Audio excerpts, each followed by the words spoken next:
സഹോദരങ്ങളെ, ഹജ്ജ് ചെയ്യാൻ സാധിക്കാതെ പോയാലും ഹജ്ജിൻ്റെ പ്രതിഫലം നേടാവുന്ന ചില കാര്യങ്ങൾ റസൂലുള്ളാഹി സ്വല്ലല്ലാഹു അലൈഹി വസല്ലം നമുക്ക് പഠിപ്പിച്ചു തന്നിട്ടുണ്ട്. അത്തരത്തിലുള്ള 7 കാര്യങ്ങൾ വേഗത്തിൽ സൂചിപ്പിക്കാനാണ് ഇൻഷാ അല്ലാഹ് ഖുതുബയിലൂടെ ഉദ്ദേശിക്കുന്നത്. ഹജ്ജിൻ്റെ പ്രതിഫലം കിട്ടുന്ന ഏതാനും ചില കർമ്മങ്ങൾ റസൂൽ സ്വല്ലല്ലാഹു അലൈഹി വസല്ലം പഠിപ്പിച്ച ഒന്നാമത്തെ കാര്യം അന്നിയ്യത്തു സ്വാദിഖ, ആത്മാർത്ഥമായ ആഗ്രഹമുണ്ടാകൽ. ഒരാൾക്ക് ആത്മാർത്ഥമായി ഹജ്ജ് ചെയ്യണമെന്ന ആഗ്രഹമുണ്ട്, കഴിയുന്നത്ര അദ്ദേഹം ഒരുങ്ങുന്നുണ്ട്, പക്ഷേ സാഹചര്യം ഒത്തുകിട്ടുന്നില്ല എങ്കിൽ അയാൾ ഹജ്ജ് ചെയ്ത കൂലി ഓരോ വർഷവും ആ ആഗ്രഹം കൊണ്ട് അയാൾ നേടുന്നുണ്ട്.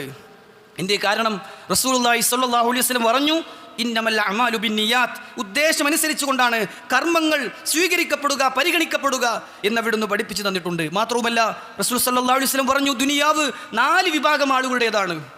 ഒന്ന്, അള്ളാഹു സമ്പത്ത് കൊടുത്തു, അള്ളാഹു അറിവും കൊടുത്തു. ആ അറിവ് കൊണ്ട് സമ്പത്ത് അള്ളാഹുവിൻ്റെ മാർഗത്തിൽ അയാൾ ചിലവഴിച്ചു, അയാളാണ് ഏറ്റവും നല്ല മനുഷ്യൻ.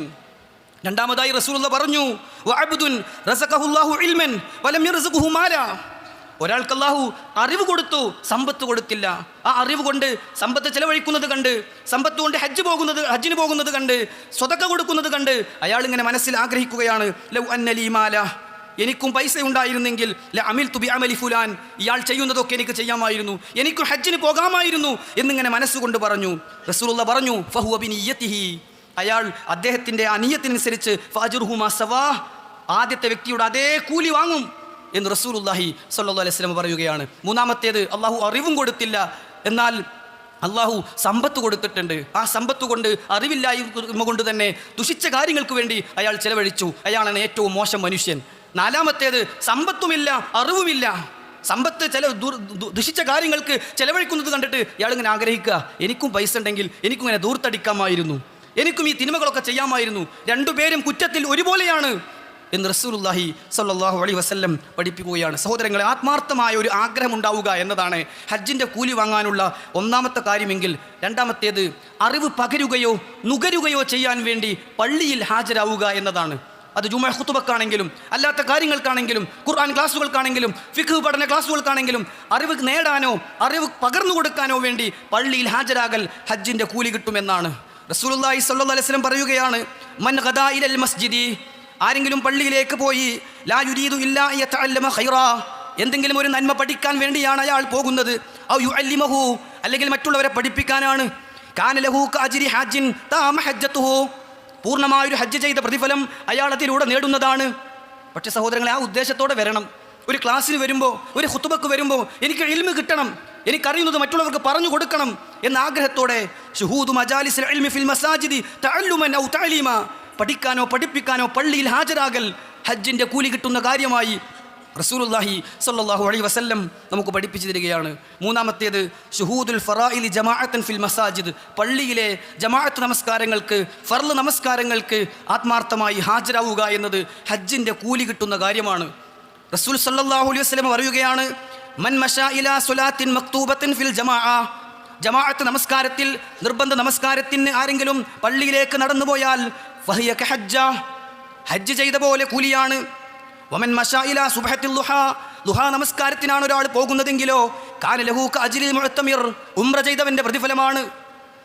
റസൂൽ സല്ലല്ലാഹു അലൈഹി വസല്ലം പറയാണ്, 5 നേരത്തെ നമസ്കാരത്തിന് ആത്മാർത്ഥമായി പള്ളിയിലേക്ക് പോകുന്ന ഒരു മനുഷ്യന് ഹജ്ജ് ചെയ്ത കൂലിയുണ്ട്, സുന്നത്ത് നമസ്കാരത്തിന് പോകുന്നവന് ഉംറ ചെയ്ത കൂലിയുണ്ട് എന്ന് റസൂൽ സല്ലല്ലാഹു അലൈഹി വസല്ലം പറഞ്ഞു.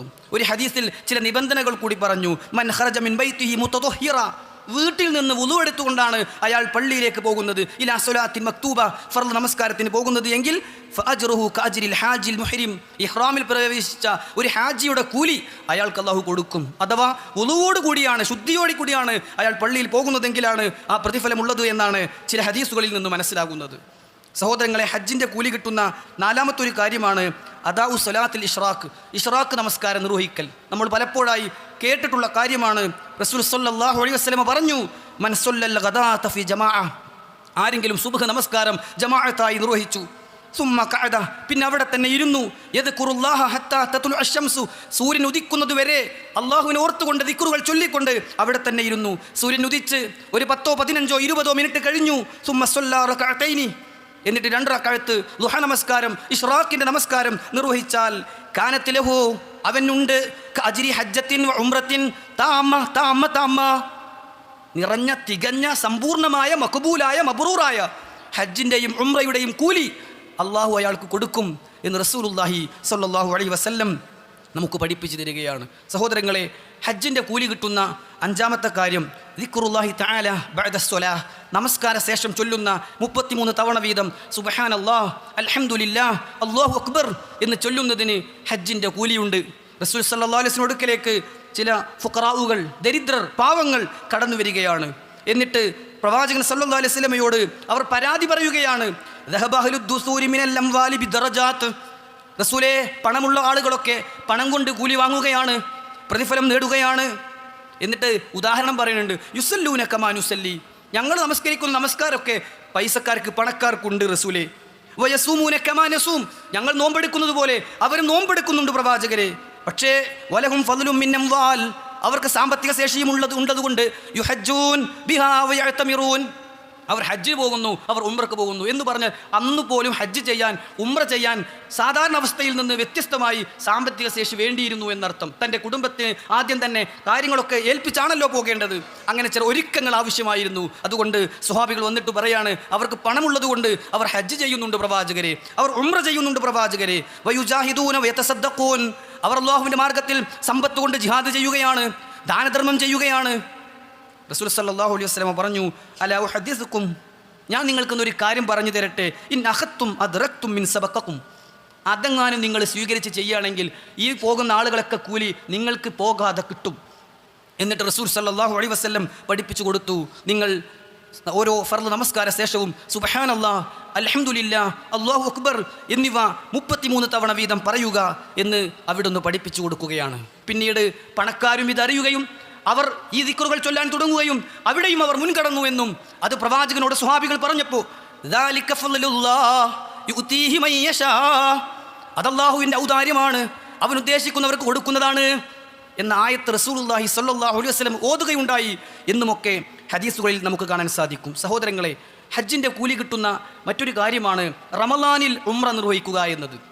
റസൂൽ സല്ലല്ലാഹു അലൈഹി വസല്ലം പറഞ്ഞു, ഉംറത്തുൻ ഫി റമളാൻ തഖ്ലി ഹജ്ജ ഔ ഹജ്ജതൻ മഈ, റമളാനിൽ ചെയ്യുന്ന ഉംറ ഹജ്ജിൻ്റെ കൂലിയാണ്, എൻ്റെ കൂടെ ഹജ്ജ് ചെയ്ത പ്രതിഫലമുണ്ട് എന്ന് റസൂൽ സല്ലല്ലാഹു അലൈഹി വസല്ലം പഠിപ്പിക്കുകയാണ്. അതുകൊണ്ട് അതാണ് ആറാമത്തേത്, അഥവാ റമളാനിൽ ഉംറ ചെയ്യാൻ സാധിച്ചാൽ ഹജ്ജ് നിർവഹിച്ചതിൻ്റെ പ്രതിഫലവും കൂലിയും അവർ നേടും എന്നതാണ്. സഹോദരങ്ങളെ, ഏഴാമത്തേത് തജ്ഹീസുൽ ഹാജി ഔ തഖ്ലീഫുഹു ഫി അഹ്ലിഹി, ഹജ്ജ് ചെയ്യാൻ ഒരാളെ സഹായിക്കുകയോ അല്ലെങ്കിൽ ഹജ്ജിന് പോയൊരു കുടുംബത്തെ അയാൾ വരുന്നതുവരെ പോറ്റുകയോ ചെയ്യൽ ഹജ്ജിൻ്റെ കൂലി കിട്ടുന്ന കാര്യമാണ്.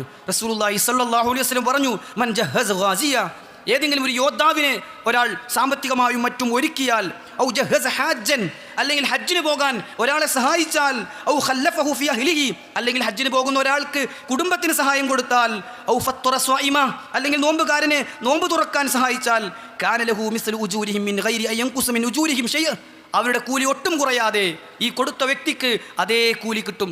ഒരാളെ ഹജ്ജിന് പറഞ്ഞയച്ചാൽ അല്ലെങ്കിൽ ഹജ്ജിന് പോകുന്ന ഒരു വ്യക്തിക്ക് വരുന്നതുവരെ ആ കുടുംബത്തെ പോറ്റിയാൽ ഹജ്ജ് ചെയ്ത കൂലിയുണ്ട് എന്നാണ് റസൂലുള്ളാഹി സ്വല്ലല്ലാഹു അലൈഹി വസല്ലം നമുക്ക് പഠിപ്പിച്ചു തരുന്നത്. സഹോദരങ്ങളെ, അല്ലാഹു ഔദാര്യവാനാണ്, നമുക്ക് എത്രയും പ്രതിഫലം തരാൻ കാത്തു നിൽക്കുകയാണ്. ഖുർആൻ നമ്മെ പഠിപ്പിച്ചതുപോലെ സൂറത്തുൻ നിസായിലെ 40-ാമത്തെ വചനമാണ് ഖുതുബയുടെ തുടക്കത്തിൽ ഓതി വെച്ചത്. അല്ലാഹു പറയാണ്, ഇന്നല്ലാഹ ലാ യളിമു മിസ്കാല ദർറ, അല്ലാഹു സുബ്ഹാനഹു വ തആല ഒരു അണു അളവ് പോലും അനീതി കാണിക്കുകയില്ല. ദർറത്ത് എന്നൊക്കെ പറഞ്ഞാൽ അറബി ഭാഷയിൽ അതിൻ്റെ അർത്ഥം എന്താണ്? ദ്വാരത്തിലൂടെ ഒരു വെളിച്ചം ഇങ്ങനെ വരുമ്പോൾ കാണുന്ന പൊടിപടലം, അത്ര പോലും അല്ലാഹു സുബ്ഹാനഹു വ തആല അനീതി കാണിക്കുകയില്ല. വഇൻ തകു ഹസന യുളാഇഫാ, ഏതൊരു നന്മ ആര് ചെയ്തിട്ടുണ്ടെങ്കിലും ഇരട്ടിയായി പ്രതിഫലം കൊടുക്കുന്നതാണ്. വയുതി മിൻ ലദ്നുഹു അജ്റൻ അളീമാ, മഹത്തായ പ്രതിഫലവും വേറെയും തരുന്നതാണ്. അള്ളാഹുവിൻ്റെ പ്രതിഫലം ധാരാളമായി കിട്ടുന്ന സൗഭാഗ്യവാന്മാരിൽ അള്ളാഹു നമ്മെ ഉൾപ്പെടുത്തുമാറാകട്ടെ.